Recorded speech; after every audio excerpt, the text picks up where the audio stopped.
and how we can improve our communication. I have been out of communication with some folks. It's been busy, and I wanted to touch base and let folks know what has been happening. And I know some people celebrate the new year, January 1st. I celebrate the new year September 11th, and that's fine. If that's, everybody is different and has their differences. So in Carla's Communication Corner, I communicate what I'm doing. I use this as a platform to enhance, what I'm doing, and to be informative of what I am doing. So when we look at communication, we want to first look at the language and the language that we're using to communicate. So I have a daily psalm. I do a chant a psalm a day. It's on my YouTube page.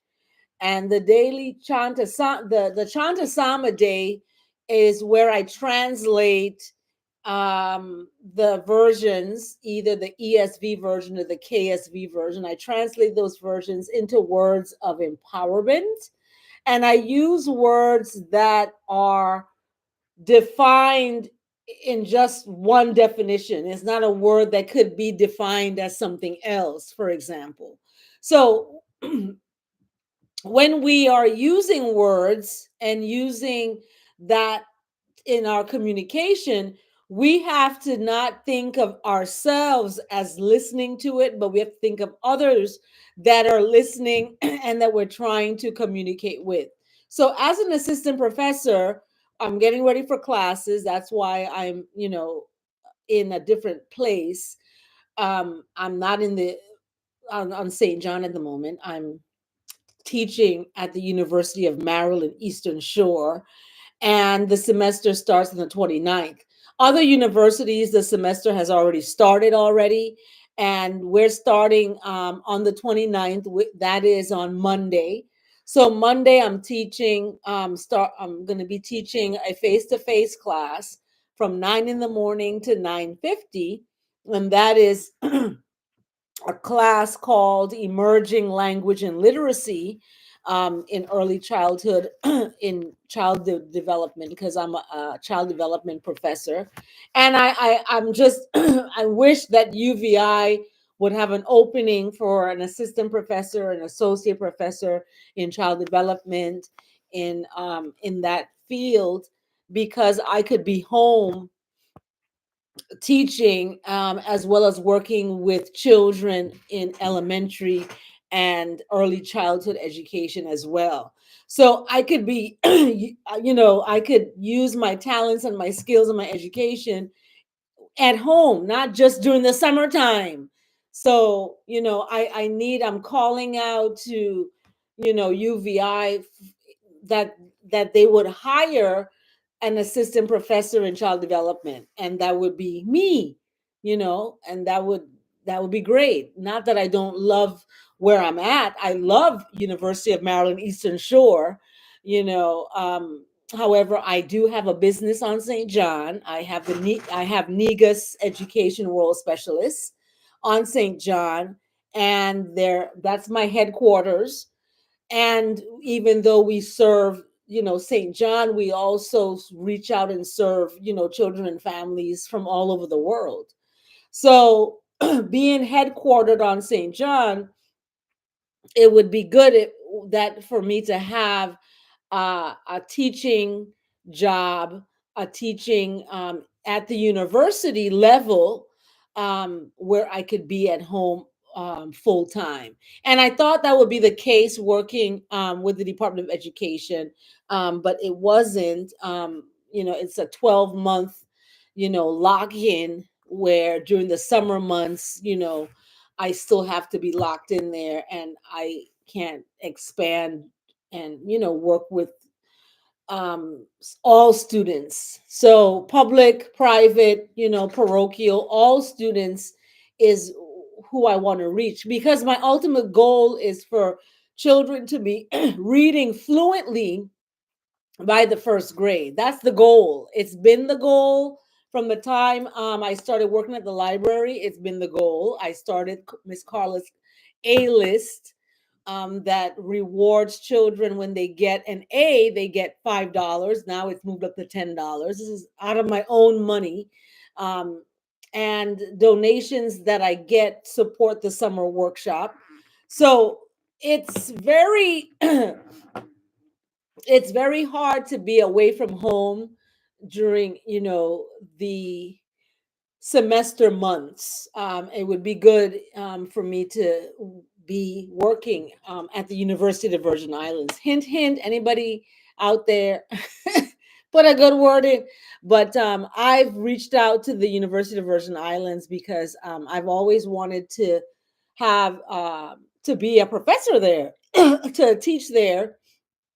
And during the day, I'm working with child development centers all over St. Thomas, all over St. John, getting them to the place of quality early childhood education.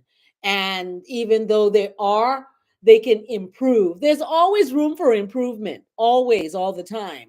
So when we talk about early childhood education, there's always room for improvement. So my services can help in that way. Now, when okay, so Carla's communication corner, what are we going to talk about today in Carla's communication corner? We're talking about communicating long distances. So if you have children that live, far away from you, you have family members that live far away from you. What are your communication styles? What is your communication style? How do you communicate with, your family, your friends, your coworkers? How do you communicate at home when you're at home? Do you take, calls from coworkers? Do you communicate with your family at home? And for example, do you take your work home? Okay. I take my work home because as an assistant professor, I'm not just, I have my office hours where students can come in to my office on campus, and those office hours are set.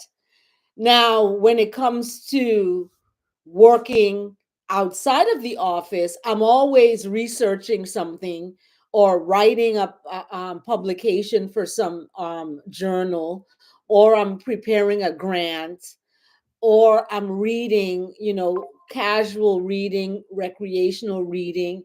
I'm reading right now How to Say Babylon by Sophia St. Clair, um, and some other books that I'm reading as well now. So, and then working on my business in terms of all the financials for that, putting that together, because I do have a financial manager and a federal tax agent.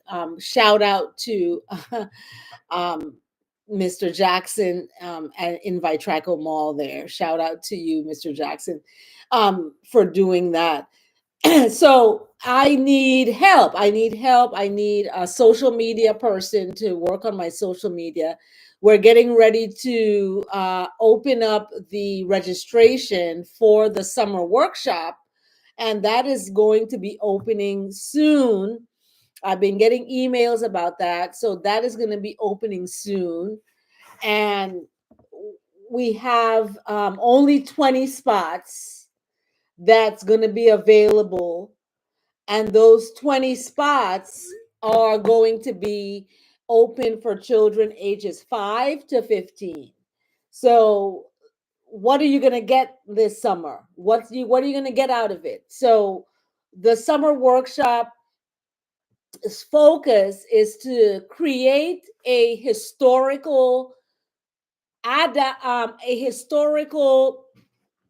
artwork, performing and visual art of a historical event that includes historical individuals, specifically relating to St. John, because the workshop is a workshop that is based on St. John, and the workshop is based on the historical places and spaces on St. John that we explore and use in our art. However, this summer, I want to have a twist where we have students learning how to create a performance of a historic event with historic individuals that lived during a time on St. John that they can research and find out about and create, visual art around that, as well as create the performance and embody a character from that time. And these characters that they create are all going to, communicate with each other. They're all going to interact with each other in some way, even a the creation, a backdrop of a living museum, a living library and museum, that these characters come out of these books. So this summer is going to be interesting because I'm creating it right now, finishing off the report for the 2023 summer workshop. Because for the 3 years of the workshop, I'm putting together a manuscript that's going to be published in a journal about the importance of summer engagement, summer experiences for children to support families during the summertime.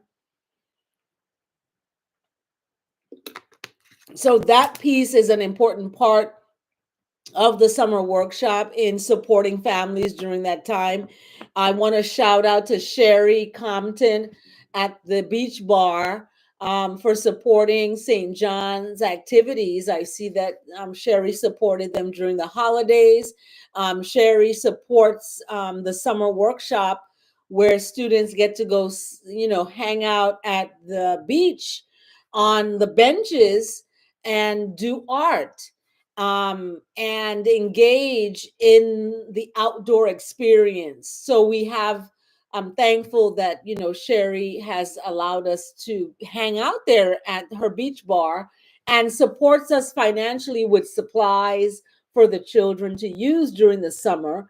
They have an abundance of art supplies, a backpack full of different supplies that they are going to be using throughout. And now, with this new twist, we're going to be adding the performing arts experience. So I've reached out and shout out to School of the Arts, Miss Provost up there, Janae Provost at the School of the Arts is just blossomed since not that it wasn't before, but you bring a new kind of freshness. Um, we miss, everyone who was part of the School of the Arts who has even either retired or have moved on, but they have left their legacy and they've shared their talents and experiences with the children. That is so important for children to have. And also the school, Sprouse School. Shout out to Sharon Richardson, who's the principal of Sprouse School, for embracing my idea. I'm looking forward to getting some feedback from them on the summer, because I want the children in this workshop to be able to, in engage with other children that are having different experiences for the summer. So we have the housing parks. Shout out to housing parks for what they're doing with the young people on St. John and their summer program that they have. So in partnering, everybody can get a little bit of Dr. Sewer. I'm going to share myself with everyone and looking forward to bringing that experience to children and families. So how do you communicate long distances? So let me just share this topic real quick. And when I'm not going to stay too long because, like I said, I'm preparing for classes. I'm teaching classes this semester, and it starts on Monday. So I, have to get my online platform. I'm teaching two classes online, one face to face. It would be good if I was just teaching online. I could be any place in the world. However, that's not the case. So the experience I'm gaining from being, an assistant professor, I'm using that experience to kind of use as a stepping stone to hint, hint, UVI. Anyway, how do you communicate over long stretches, long distances? What do you do? Do you text? Do you phone call? Do you email? Do you FaceTime? Do you video? Do you see the person? So, what I tell families is for military families, for example, when they're gone away from their families for long periods of time, how is the communication? I tend to guide families in using at least three different communication platforms, three different ways that you communicate. Okay. You text, just text, hi, I miss you, I love you, and you do that. You can text. You can pick up, you can also do a voice text where I think you press the microphone down and you can record and then send it through the text. That's another way to communicate. So the person hears your voice. Okay. My cousin does that. And when she has something quick she wants to say, she usually would use the microphone and record her message as opposed to typing it. So if you want, yeah, you can join me for my dreadlock journey because I have a dreadlock journey where I'm showing um, my my third or fourth attempt of dreadlocks. So we will see. You can tune into my YouTube channel for that. I don't put that on Facebook. On my YouTube channel, I go live and I do my dreadlock journey, and I go live and do my Chanta Sama day. And so communicating in these different ways. So picking up the phone and doing a voice message is also good. They can hear your voice. You can even, sing a song to your family member or to your friend who is long distance. The other way that you can communicate is by, let's see, by looking at um picking up the phone and actually calling the person on the phone. So I have a tendency, to not be good at doing that, picking up the phone and calling. I usually, you know my like the other day my mom was trying to get me on the phone, and I was doing a vlog or something. I think it was by Chanta Samade, and she was calling me and I couldn't answer because I was on the vlog. And then my sister texted me and said, "Mommy's calling. She's trying to call you. She has a question." So, excuse me. I just was making some beans and they started to burn, and I had to turn them off, and now smoke is everywhere. So excuse me for coughing. That's why that's happening. But so I have to get better at that, better at communicating, better at picking up the phone and calling, and not waiting for someone to call you, but you calling that person. So that is one of the tips I give when you are communicating, is to pick up the phone and call. And when you let's see. And I am new to this with the live. I'm starting these live now, live on Facebook, live on YouTube. And I am, learning, as I go. But it's good. Everybody should have a vlog. They should have something that they're talking about and that they can share and help other people. So when I let's see,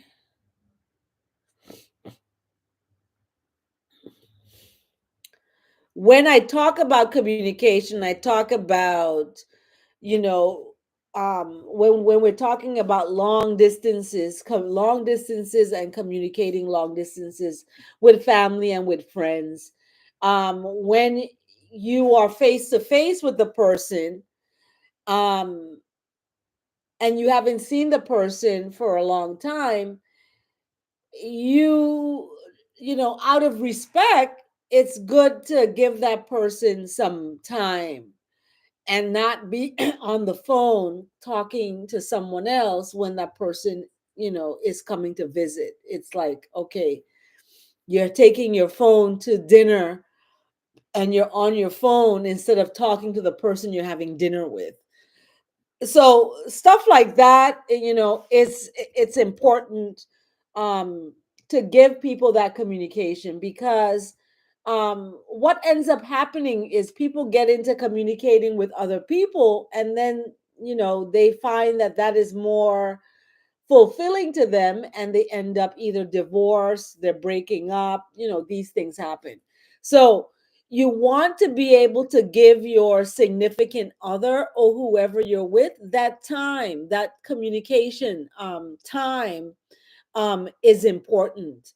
So I always like to end my vlog with, you know, something positive that could help you communicate better.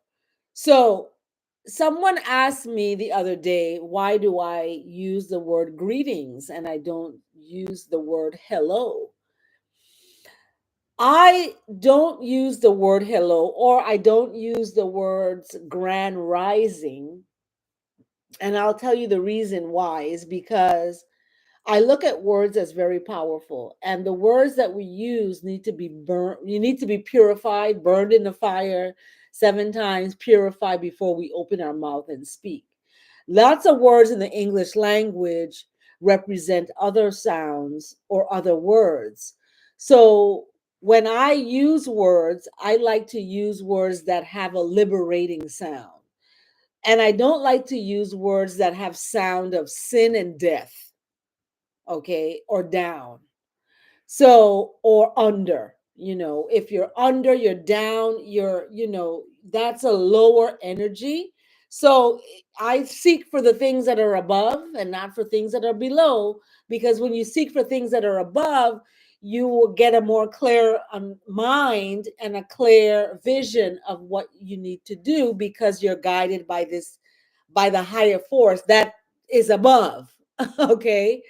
um so it's important that, you know, I use words very carefully.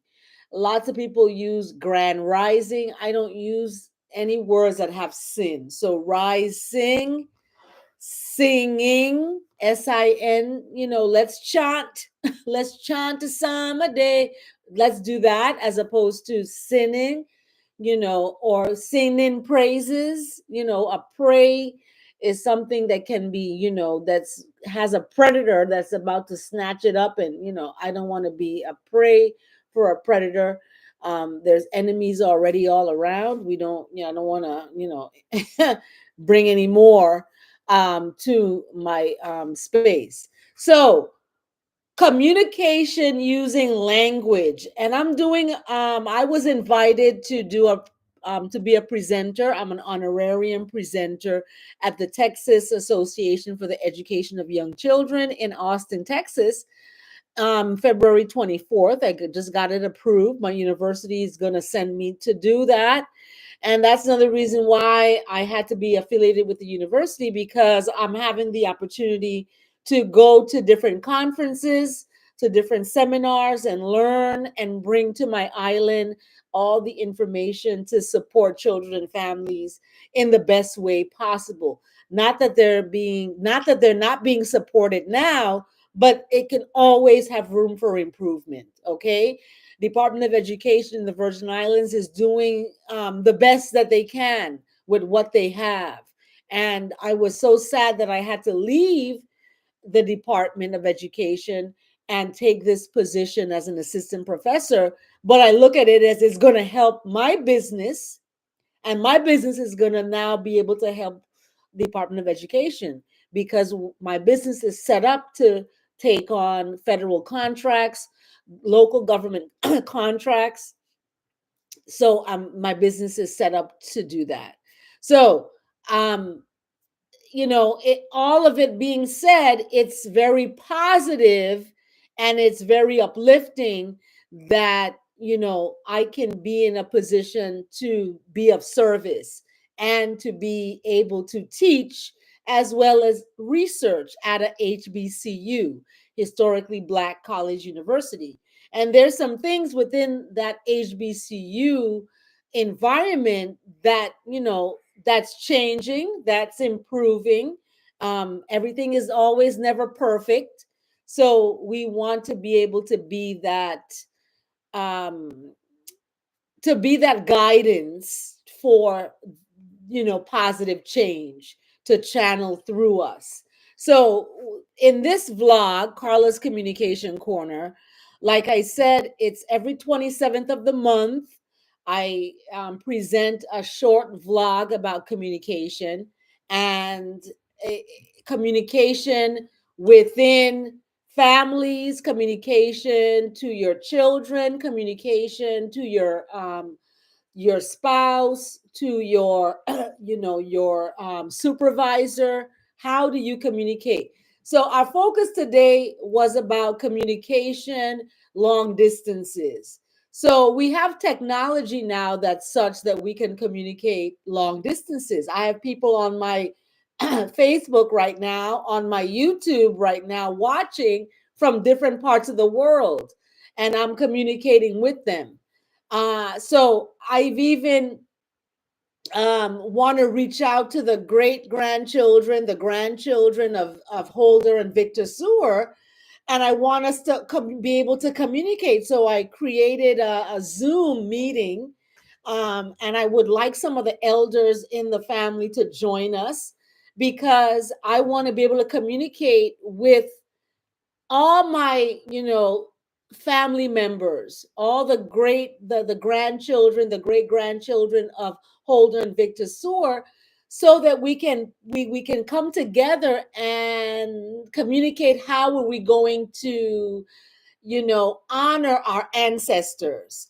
And Holden and Victor Soar are major ancestors in my life and hopefully in the lives of the grandchildren, the great grandchildren, even the children, that are the elder seniors that are so, going to be there to like guide these young ones coming up, so we have to bring this together. So on February 4th, if you haven't gotten the link, message me and I'll give you the link where you can come on to I'm going to open this window, where you can come on to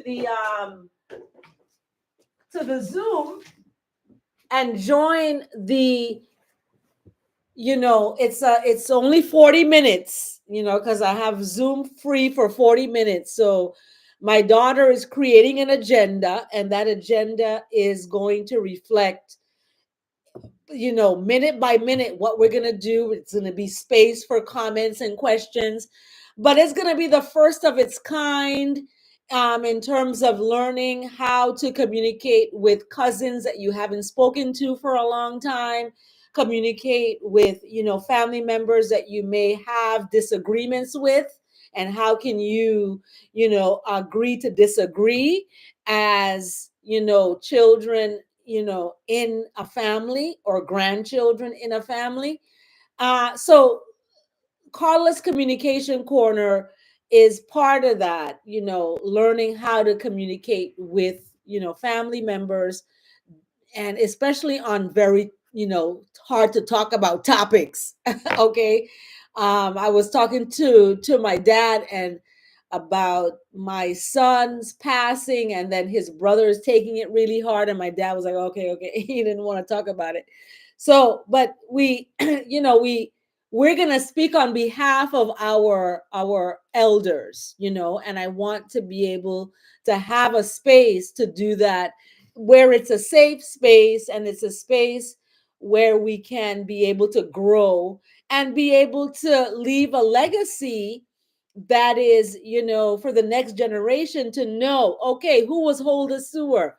Who was Victor Sewer? What's the connection with Coral Bay? What's the connection with, so we have to start it. So I decided to start it. So I reached out to all my family members on Facebook. So um, we have Loan and Zenzi, who I grew up with. That's my cousins, and then their families, and then we have my cousin Kim and Oswick and Stephen and Adrian and Hadia, um and we have these grandchildren, we have these great grandchildren, and it's a big family. So I got a phone call, and I'm not gonna say who was it, but I got a phone call saying you gotta call a family meeting like today. I was like, okay. So it's gonna happen. We're gonna see what's gonna happen. We have two nonprofits within the family. We have St. John Co. And then we have The Future is Here. And The Future is Here just registered the name Love City Child and Family Center.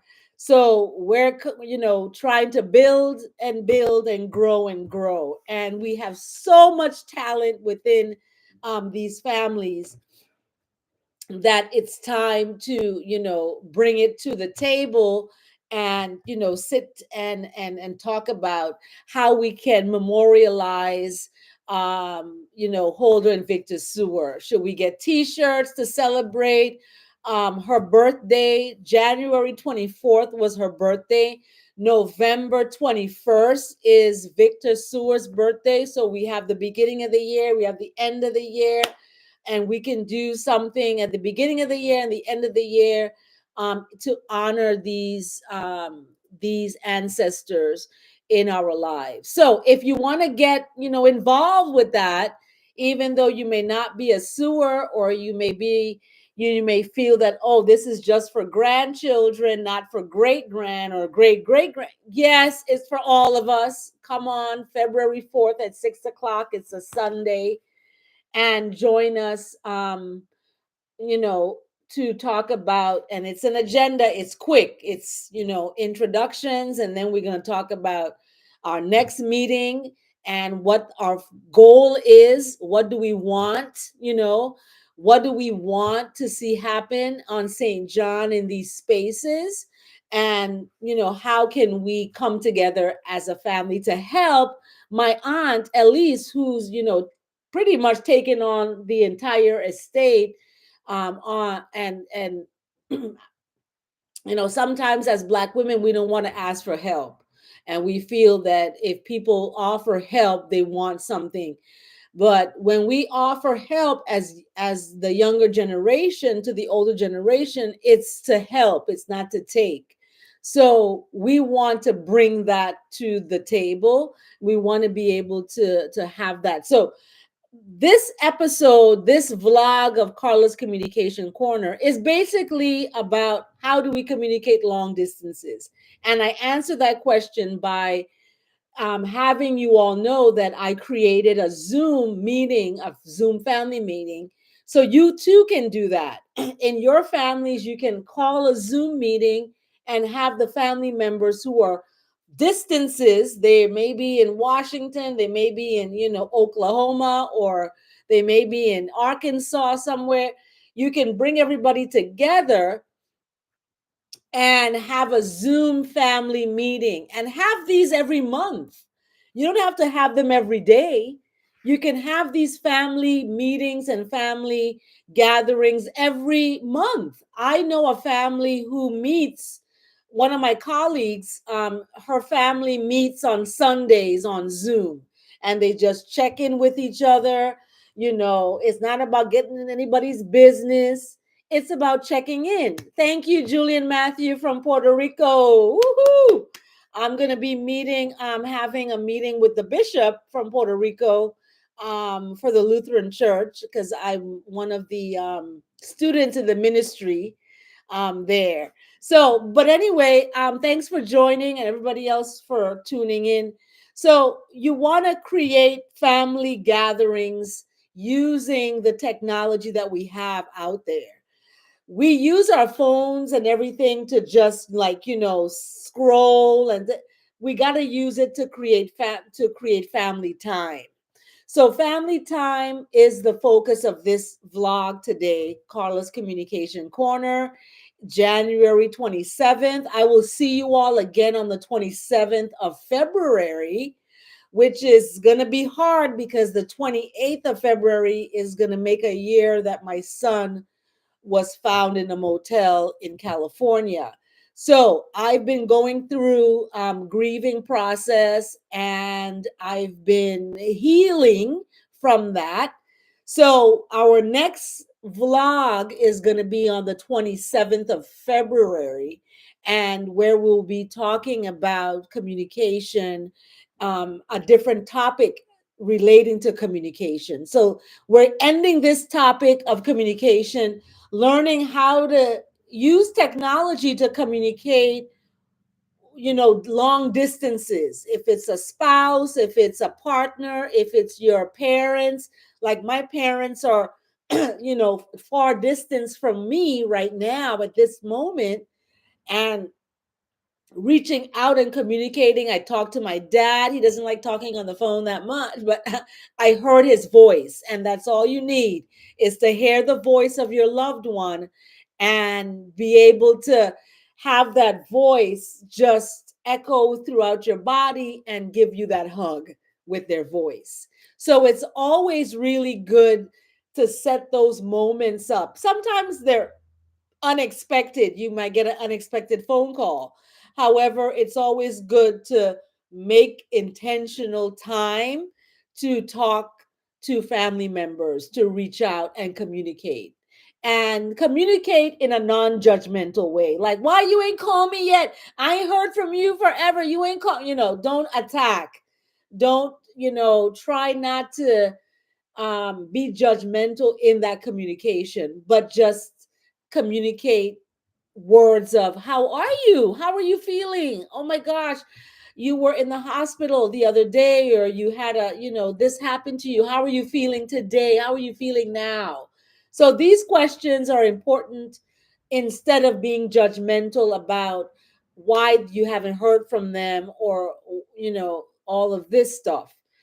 People go through different things in their lives, and each of us have mental health. We have our physical health, but we also have our mental health that we need to take care of too. And oftentimes when we don't, it kind of spills over onto other people in not a good way. So it's always good to, self-care, having that caring for yourself, listening and learning as much as you can. Pick up a book, and read one page and put it down. If you're not a reader, it's okay. Pick up a book and just read one page of something and put it down. Then the next day read two pages, because reading gives your mental health what it needs, just a little bit, to keep it functioning positively. When you are reading is part of that intellectual slice of the pies I talk about, and that cognitive awareness in that language, is that intellectual slice of the pie. So we need to strengthen our minds by doing different things. My dad does puzzles. He does puzzles to strengthen his mind. He always does gardening. As you get older, I tell my older clients, I tell my older families, it's always good to do something with your hands. Physically, cleaning is good, and that's one thing, but going out in the garden and planting something is always good too, as well as doing puzzles or art.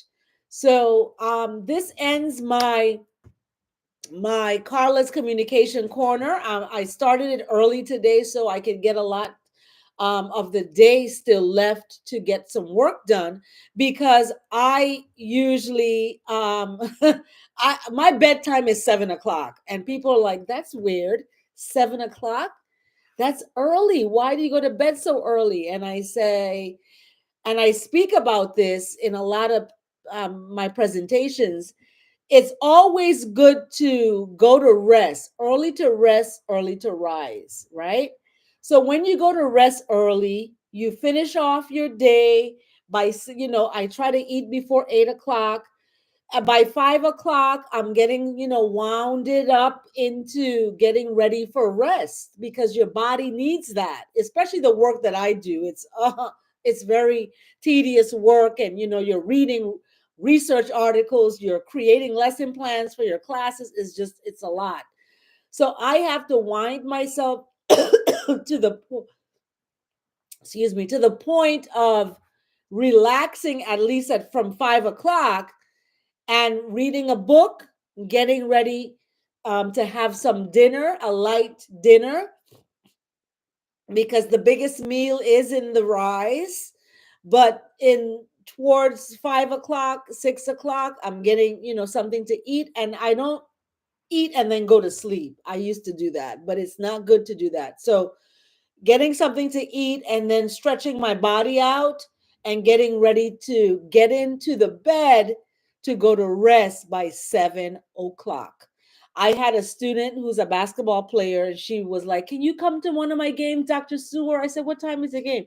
"It's 7:30." I said, "Oh, 7 o'clock is my bedtime."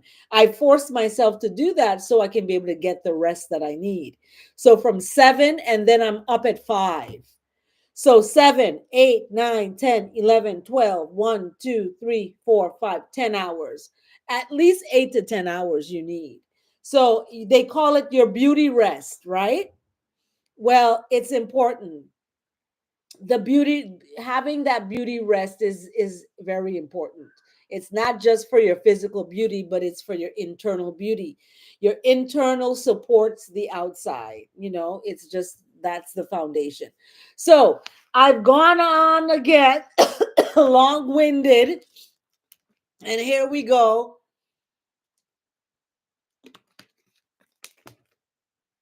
If you have questions about my communication corner, feel free to leave a question.